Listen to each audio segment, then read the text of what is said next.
Bom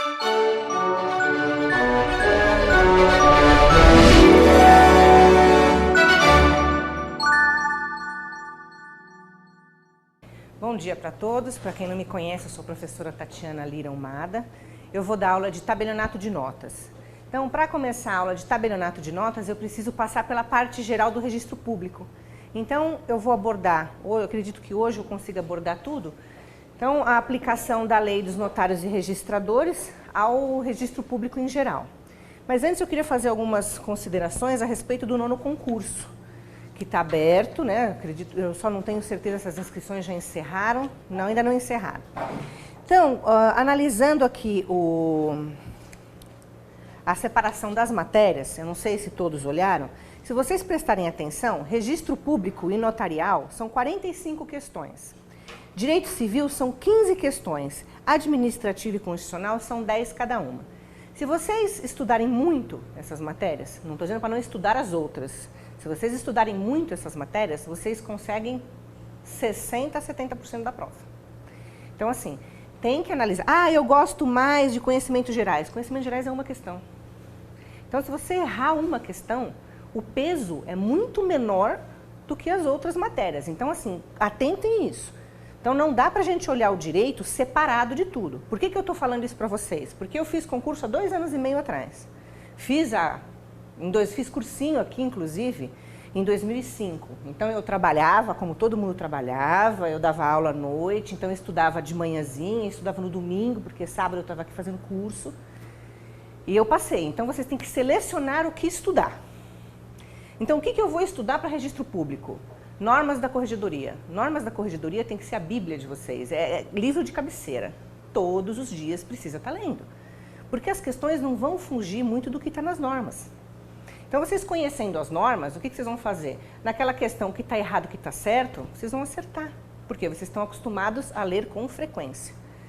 Direito civil, vamos ler a lei. Lei seca. A primeira fase pega a lei seca e anotação de aula. Então, vocês vão conseguir ter uma pontuação muito boa se vocês fizerem isso. Vocês atentarem ao maior número de questões e direcionar o estudo. Tá ok? Com relação ao edital, eu olhei só a parte de registro público notarial. O que me chamou a atenção foi o item 7, noções de documentos eletrônicos e de informática. Eu vou tentar, nós temos 20 aulas, eu vou tentar abordar alguns pontos principais. O que é a extensão XML, PDF, então o que é o EPING, porque não dá para a gente aprofundar muito, porque eu tenho 20 aulas, tem que dar todo o tabelionato e toda a parte geral. Na parte de tabelionato, olha, não achei nada de diferente que chamasse atenção, assim, falar, nossa, mudou isso daqui. Não. Então, normas de serviço. Se vocês forem olhar os atos notariais em si, é direito civil puro. Então, o tabelionato de notas anda junto com o direito civil, de braços dados com o direito civil. Compra e venda é direito civil, doação é direito civil, testamento é direito civil. Então, o que é o tabelionato de notas? É instrumentalizar o negócio jurídico que está no Código Civil. Emancipação está no Código Civil. Então, não dá para a gente olhar separado o tabelionato de notas do Código Civil. Tá ok? Então, vamos começar. Vocês sabem que o ordenamento jurídico, só presta atenção, ele é um triângulo, né? No topo está a Constituição Federal. Abaixo, a gente tem as leis complementares, nós temos as ordinárias, nós temos os decretos, nós temos as portarias, as resoluções, toda a legislação, ela tem que estar de acordo com quem? Com a Constituição Federal. Então, quando se fala em registro público, qual é o primeiro artigo que a gente precisa conhecer? Constituição Federal, artigo 236. Esse é um artigo fundamental que vocês têm que conhecer. Por quê? Porque o 236 fala de toda a estrutura do tabelionato. Quem pode ser delegado, quais são os serviços, forma de ingresso, forma de fiscalização. Olha só, eu vou dar uma lida no artigo 236 para vocês entenderem a dimensão da coisa. Os serviços notariais e de registro são exercidos em caráter privado por delegação do poder público. Parágrafo 1º. A lei regulará as atividades, disciplinará a responsabilidade civil e criminal dos notários, dos oficiais de registro e de seus prepostos. Definirá a fiscalização pelos atos do Poder Judiciário. Já desenhou. Parágrafo 2º. A lei federal estabelecerá normas gerais para fixação de emolumentos relativos aos atos praticados pelos serviços notariais e de registro. O ingresso na atividade notarial e de registro depende de concurso público de provas e títulos, não se permitindo que qualquer serventia fique vaga sem abertura de concurso de provimento ou de remoção por mais de 6 meses. Essa é a estrutura do registro público. Artigo 236 da Constituição Federal. Então, tudo está aqui. Aí a gente pergunta, por que a Constituição Federal precisa abordar tudo isso? Pela própria natureza dela, pelo próprio histórico. Que antes da Constituição de 88, o que aconteceu? As leis vinham regulando de forma separada as coisas. Então, por exemplo, o Código Civil de 16, ele era de 1916. Ele não conseguia abarcar todas as relações jurídicas necessárias da sociedade. Então, o que apareceu? Apareceu a lei do divórcio, apareceu o ECA, apareceu a lei da união estável, e assim foi. O que aconteceu com a Constituição Federal de 2002? Ela teve uma natureza de constitucionalização estou falando do direito civil, tá? Então, se vocês olharem a Constituição, ela abordou várias coisas do direito civil. Se a gente for parar e pensar, não precisaria uma Constituição falar que precisaria, que agora não mais precisa, de 2 anos para um divórcio. Isso era função do Código Civil, isso era função da lei do divórcio.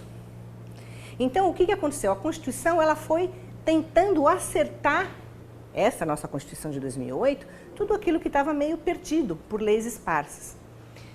Então, ela veio e regulamentou todo o serviço notarial e de registro. Por que isso? Porque o que era regulado? Era regulado pela Lei 6.015 de 73. Essa lei regulava os registros públicos. Só que essa lei, ela tratava dos registradores. Ela não tratava dos tabelionatos. Aí veio a Lei 8.935 de 94, anterior também à Constituição de 2002. Ah, meu Deus, desculpa, Código de 2002, ó.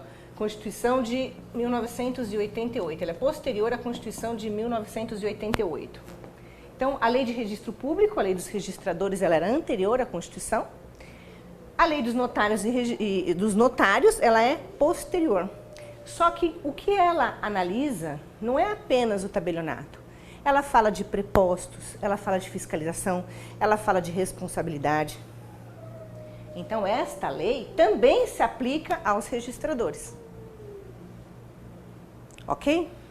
Qual é outro artigo que é importante na Constituição Federal também para a gente ter em mente? É o artigo 22, que diz que compete à União Federal legislar sobre registro público. Então, quem vai legislar sobre registro público? A União. Quem vai legislar sobre emolumentos, que são as cobranças dos atos notariais e registrais? A legislação estadual. Então, cada estado tem a sua tabela. Cada estado tem a sua forma de cobrança. Ok? Muito bem. Vamos anotar um pouquinho? Gente, método FMB. Método FMB. Só que eu preciso explicar um pouco antes de... Tá? Então, vamos lá. A previsão dos serviços notariais e registrais, que primeiro é a disciplina jurídica, né? Primeiro tópico, disciplina jurídica. Os serviços notariais e registrais têm previsão no artigo 236 da Constituição Federal, vírgula, o qual definiu a natureza jurídica dos serviços, vírgula, suas diretrizes básicas e a regulamentação por lei da atividade e dos emolumentos. A regulamentação por lei da atividade e dos emolumentos. Ponto. Compete à União legislar sobre registros públicos. Artigo 22, inciso 25. Ponto. A Lei 6.015/73, Lei de Registro Público, vocês podem colocar assim, ó, para ficar mais fácil. LRP. Tá? Facilita. Anterior à Constituição Federal de 1988, não regulamentava a função notarial, vírgula, apenas a de registro. Ponto. Tudo bem? A Lei 8935, de 94, Lei dos Notários e Registradores, quem quiser colocar LNR, regulamentou a atividade.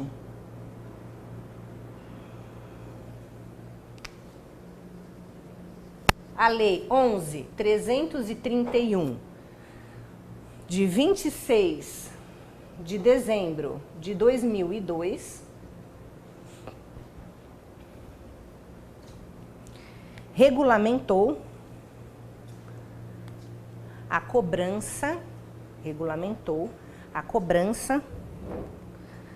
dos emolumentos no estado de São Paulo.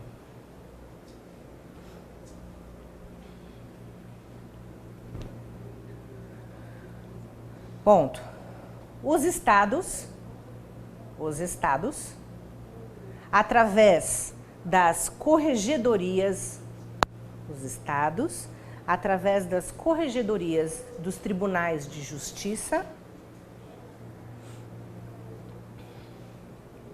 regulamentam a aplicação das leis, regulamentação das leis através das normas de serviço. Ponto.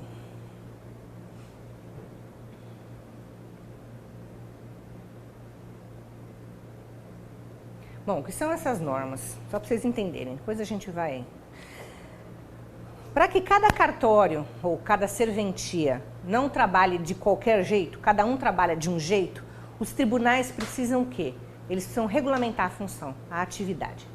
Então, nós temos alguns itens que cada especialidade, alguns itens mesmo, porque ela é separada por seção, mas é tudo item. Item 40, item 50, 179, vai dizer como que tem que ser feita a atividade. O que tem que constar numa escritura pública, como que deve ser feito um reconhecimento de firma, como que você vai fazer uma procuração, o que tem que constar numa ata notarial. E isso é padronizado para todos os cartórios do estado de São Paulo. Se vocês forem prestar concurso para a Bahia, vocês vão ter que ir no Tribunal de Justiça, no site do Tribunal de Justiça da Bahia e ver as normas de serviço da Bahia. Vocês não vão aplicar as regras de São Paulo para a Bahia. Por quê? Porque compete aos estados regulamentar essa forma de trabalho. E essa forma de trabalho é feita através das corregedorias dos tribunais. Então, quem vai prestar concurso fora, cuidado com isso. Cada estado tem a sua tabela de cobrança e cada estado tem as suas normas de serviço, ok? Segundo item, nomenclatura.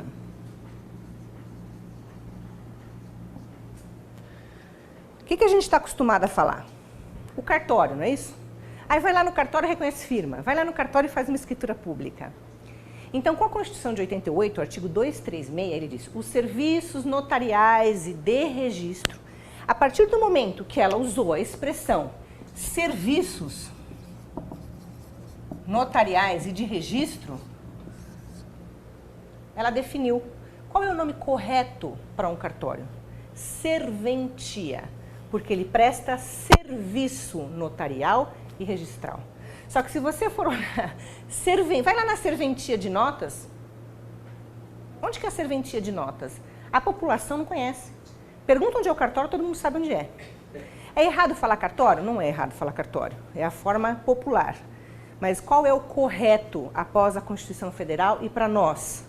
Serventia. Eu vou falar na aula cartório, porque a gente está acostumado a falar. Porque se você falar só serventia, as pessoas não vão entender. Então a nomenclatura correta é serventia. Serventia de registro civil, de registro de imóveis, de tabelionato de notas, tá ok? Muito bem. Dentro desta serventia, notas e registro, nós temos duas funções. Nós temos a função notarial e a função registral. A função notarial, nós temos a figura da pessoa chamada tabelião. E, na registral, o registrador. Então, o tabelião, ele pode ser tabelião de notas, protesto e contratos marítimos. Nós aqui não temos essa serventia instalada, não temos essa previsão, mas no Rio de Janeiro tem, né, o tabelião de contratos marítimos.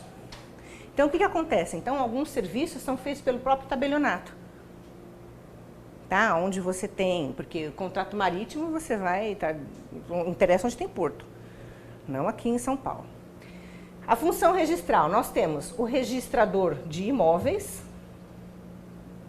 das pessoas jurídicas, das pessoas naturais e do título e documento. Essas são as funções. Então, como nomenclatura, nós temos o quê? O oficial de registro.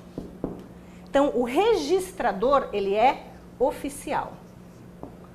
O tabelionato, ele é o tabelião, ele não é oficial de notas, ele é tabelião. Tá? Então, quando vocês forem escrever, existem as siglas mais fáceis, até pela velocidade de escrita.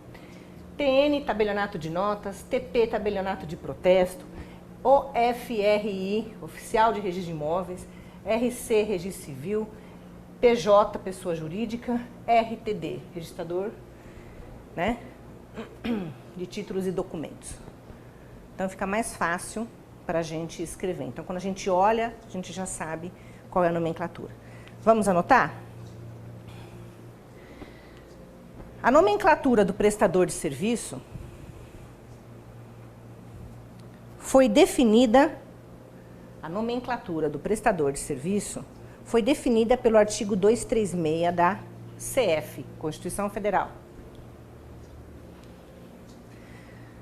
É correto usar o termo serventia e não cartório. Ponto.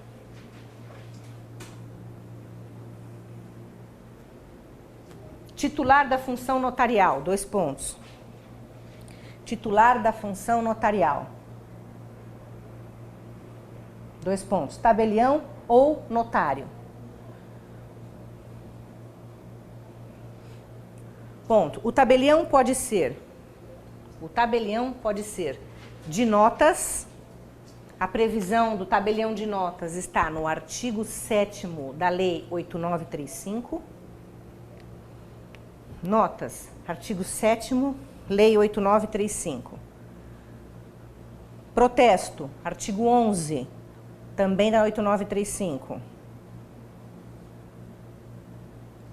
Contratos marítimos, artigo 10. Também da 8935. Ponto. Titular da função registral. Titular da função registral. Oficial de registro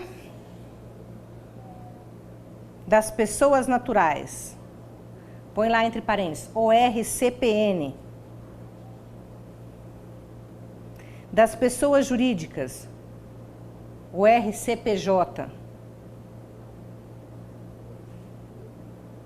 De imóveis, OFRI. e títulos e documentos, ORTD.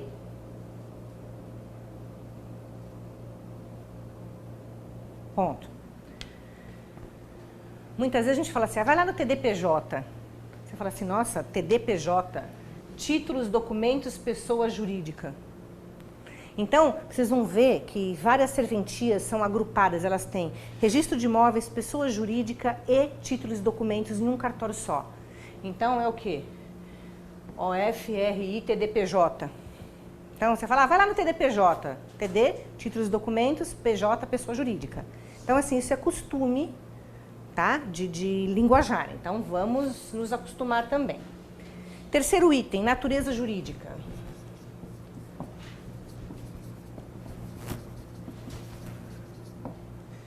A natureza jurídica dos serviços notariais e de registro, ela também está definida no próprio artigo 236. Então, na verdade, quem é a pessoa que exerce a função notarial e registral? Quem é? Ele é um agente público delegado. Anota aí. Natureza jurídica, agente público delegado. Por quê? Ele não é delegado de polícia, ele é delegado porque ele recebe uma delegação do Estado. Ele passa no concurso e recebe um título de outorga de delegação. É transferido para ele a função notarial ou registral, ou os dois, quando for notas e registro civil junto. Alguns cartórios, a cidade é muito pequenininha, tem tudo num só. Pessoa jurídica, registro de imóvel, é tudo num só, praticamente. Então, ele é agente público delegado em razão da delegação do serviço público que ele recebe do Estado. Anotaram isso? Então, o próprio artigo 236, ele descentralizou a atividade. Então, ele fez com que a atividade fosse exercida por vamos lá.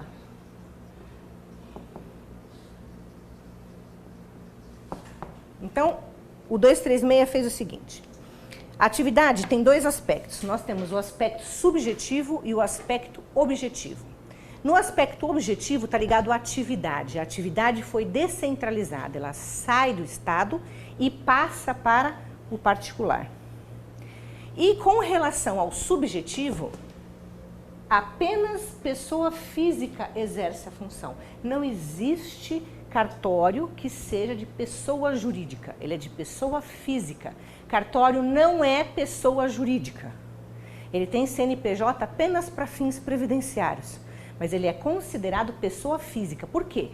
Porque aquele rol de pessoa física do Código Civil do artigo 44 não prevê os tabelionatos ou os oficiais de registro como pessoa jurídica. Então, eles são pessoa física. Vamos lá. O artigo 236. O artigo 236 descentralizou a atividade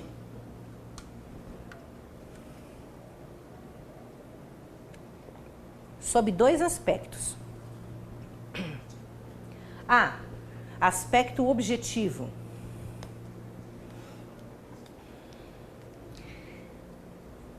Entre parênteses, atividade, dois pontos.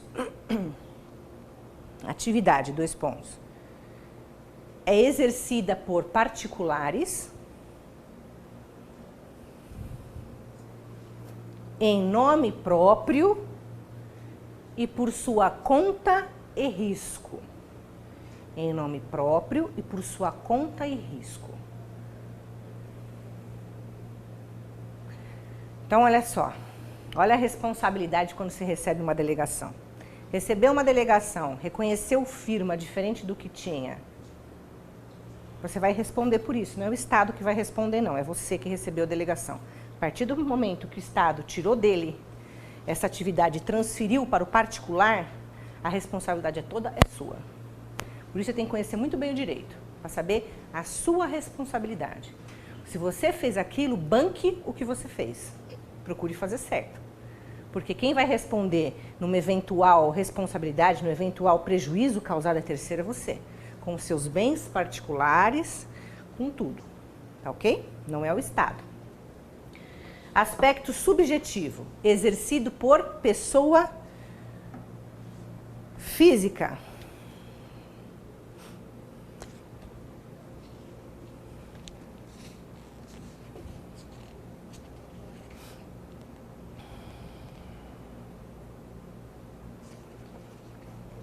Ponto. A delegação tem caráter personalíssimo.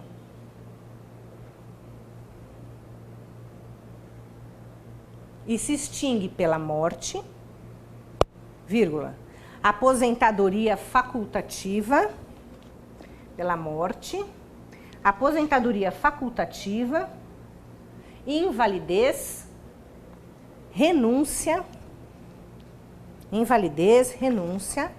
perda da delegação ou, olha, atenta isso, esse outro item aqui, hein? Ou descumprimento de gratuidade ou descumprimento de gratuidade estabelecida pela lei 9534 de 77, ou ainda por lei, vírgula, sempre de forma comprovada,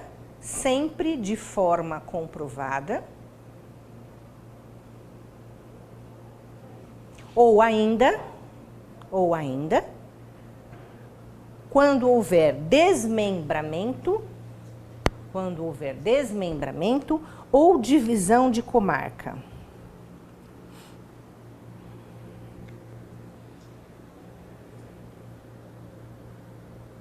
Olha, gente, o que é o descumprimento de gratuidade? Quais são os atos gratuitos que a gente tem? Se nascer, paga para fazer o registro? Pagar se paga, né? Mas para o registro, e como paga, né? Se paga para nascer, se paga para morrer, não é?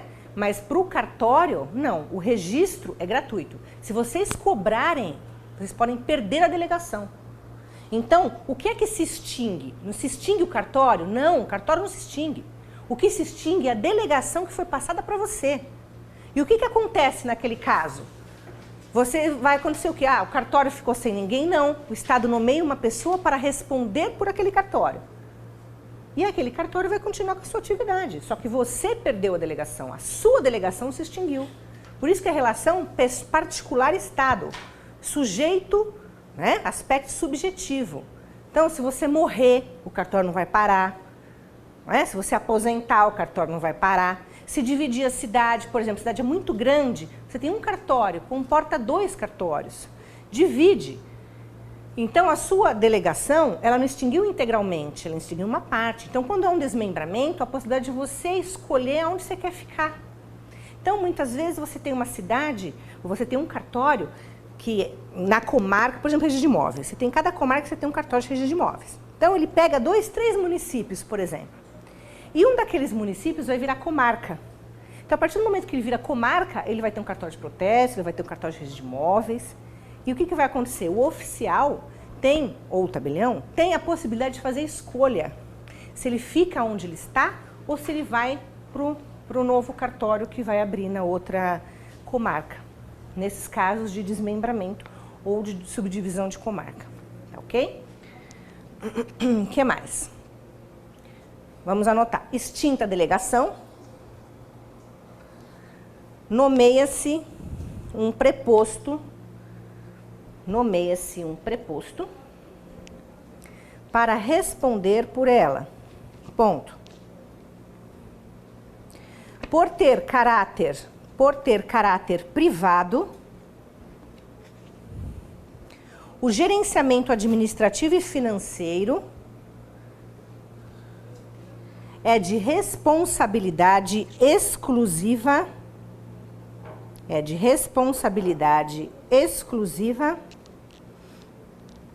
do seu titular, bem como as despesas de custeio, investimento e pessoal. Artigo 21.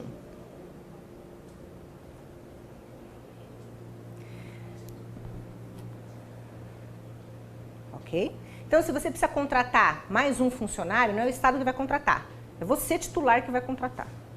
Então, assim, o titular tem total administração do cartório, financeira, de investimento, vai precisar comprar computador novo, ele vai tirar do bolso e vai comprar. Vocês que vão passar passar por concurso, com certeza todos vão. Vocês vão para uma cidade pequenininha, se vocês forem instalar o cartório, vocês têm que comprar tudo. O Estado lhe dá fé, apenas. Ok? É a fé pública que o Estado vai lhe dar. O resto é por sua conta e risco. Se você investiu demais, se a cidade não te deu retorno, conta e risco. Ok? Se você investiu de menos, a cidade comporta mais, você precisa investir mais, conta e risco. Ótimo, tomara que seja sempre assim. Ela precise de muito e você tenha que crescer. Ok? Quando você tem uma pessoa que responde pelo cartório, então o cartório não foi para concurso ainda, o titular faleceu, tem uma pessoa respondendo, ele não pode gastar, ele não pode contratar funcionários como ele bem entender. Ele tem que pedir autorização para o juiz. Por quê? Porque ele não é titular. Então, se ele não é titular, ele não tem autonomia para fazer isso. Ele tem que pedir autorização para o juiz e o juiz vai verificar se realmente é o caso e vai autorizar. Por quê? Porque ele não pode onerar a serventia. Ele não pode onerar a serventia. Ok? Outro item, finalidade da atividade. Item 4. Para que a gente serve? A gente serve para quê? Artigo 1º da Lei 8935 e também item 1 das normas de serviço. Serviços notariais de registro são os de organização técnica e administrativa, técnica, pessoas, e administrativa, gestão, destinados a garantir. Olha lá, para que a gente serve? O que a gente garante, né? Nós vamos garantir o quê? Publicidade. Olha lá. Autenticidade. Segurança. E eficácia. Do quê? Dos atos jurídicos. Ninguém quer fazer uma compra e venda e não ter certeza de que aquele ato seja eficaz, que ele seja correto, que ele surta efeitos, que esteja tudo certinho, não é isso? E aí que entra o tabelião. Então vamos anotar. O que é essa publicidade? Vamos lá, publicidade. É atividade destinada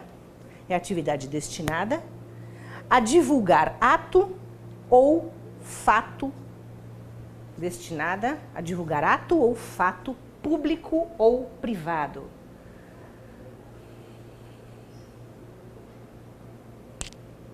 Como você sabe que alguém morreu? Como é que você sabe que alguém está vivo? Você vai pedir o quê? Em princípio, você vai pedir uma certidão de nascimento atualizada para ver se existe anotação de óbito. Isso é publicidade. Então, se alguém morreu, registrou o óbito. O cartório que registra o óbito comunica o cartório do nascimento e do casamento, se for casado ou só o do nascimento. E quando você pega uma certidão atualizada, tem a anotação do óbito. Você fica sabendo que a pessoa morreu. Publicidade de ato ou fato. O que é isso? É um fato, não é? Nascer, morrer não é um fato. Fazer uma compra e venda. Fez uma escritura de compra e venda, levou para o registro de imóveis, registrou a propriedade, saiu do vendedor, passou para você, comprador.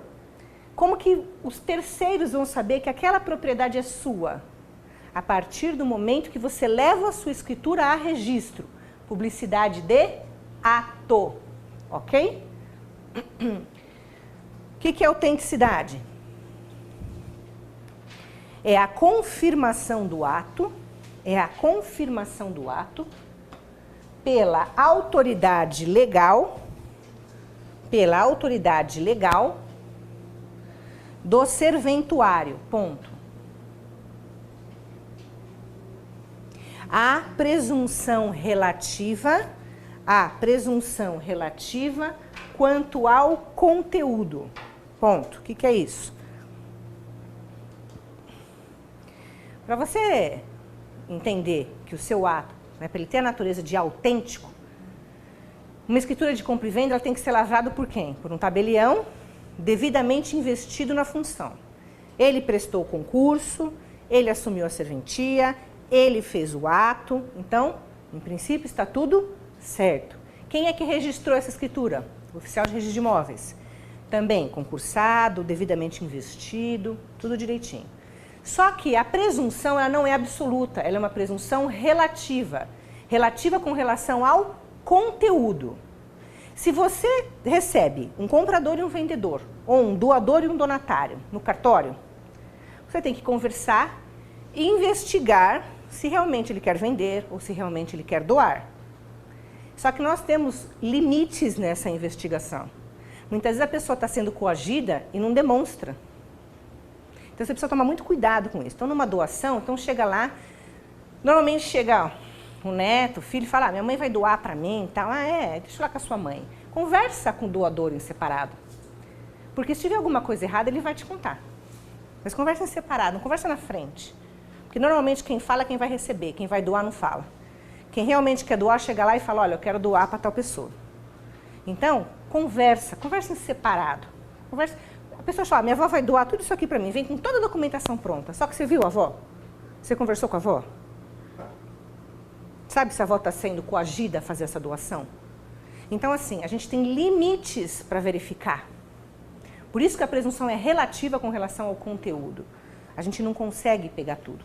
E se vocês forem olhar o Código Civil, a gente tem erro, dolo, coação, tem uma reserva mental, nós temos vários defeitos do negócio jurídico, que muitas vezes a gente não consegue verificar. Uma coação física você consegue. Você está com a arma na tua cabeça e fala, vai, faz a doação, assina a escritura. Você não vai passar. Não é? Vamos lá. Segurança, eu vou encerrar só terminando a segurança e eficácia. Segurança é a certeza quanto ao ato e sua eficácia. É a certeza quanto ao ato e sua eficácia.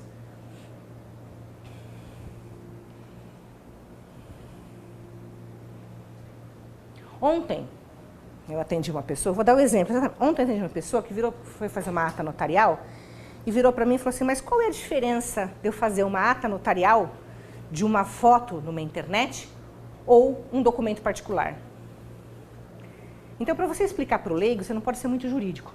Então eu falei assim, se você for comprar uma casa e você tem duas casas iguais, a do lado esquerdo e a do lado direito, que para você não tem diferença nenhuma, as duas pegam sol, tudo bonitinho.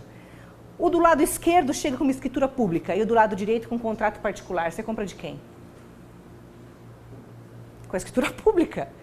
Essa é a segurança. Essa é a segurança. Aí a pessoa entendeu. Você tem que dar isso. Então eu estou dando esse exemplo para vocês. É a segurança do ato, a segurança do documento público. Ok? Eficácia, isso não quer dizer que o contrato particular esteja errado, pelo amor de Deus. Mas isso é o que? O efeito que causa na gente. Tá?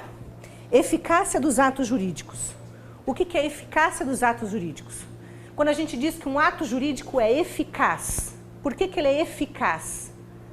Porque ele produz efeitos. Se eu faço uma compra e venda, levo para o registro e não consigo registrar, está produzindo efeito? Não. Por quê? Porque a transferência de propriedade pelo nosso ordenamento jurídico, ela ocorre quando? Quando ela for registrado, o negócio for registrado no cartório de registro de imóveis. Na França não, na França basta o contrato. Aqui para o direito brasileiro não, você depende do registro. Então ela vai produzir efeitos quando? Quando ela for registrada. Mas e se eu fiz uma escritura e está dependendo de regularizar uma área, por isso que ela não dá registro? Você tem direito obrigacional. A escritura sem registro não dá direito real, porque a escritura depende de registro. A escritura sem registro dá direito obrigacional, que quer dizer, o vendedor tem obrigação de transferir para você, comprador, o imóvel. Ok? Tudo bem? Alguma dúvida até agora? Se tiver dúvida, pergunta, interrompe. Vamos dar 5 minutinhos.